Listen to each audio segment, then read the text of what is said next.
Ale milujem túto robotu, milujem to a podľa mňa aj strašne cítiť zo mňa, že to milujem, lebo potom to tí ľudia vidia a priťahujem dobrých ľudí.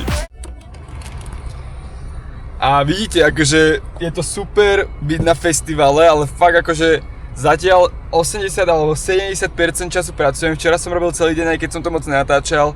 Dneska som síce odmoderoval a idem teraz zostriať jednu storku, ale to nestačí, ešte idem zostriať Axe video, proste, že je toho dosť. Idem teraz byť v aute možno aj 3 hodiny a strihať, uvidíme. Tak to rýchlo stihnem a potom zase musím dať sprchu, lebo a.k.a. minerálky na seba vydať, lebo som totálne spotený, totálne.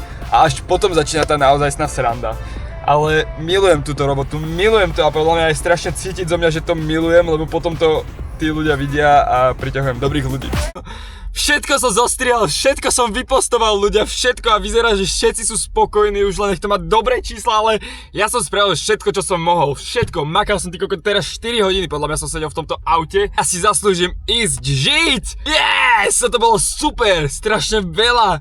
A strašne dobre handlenuté, proste všetko na čas, rýchlo, proste super. Idem sa osprchovať minerálkami a idem sa obliecť fresh a idem do davu. Som spokojný so sebou, takže poďme do areálu.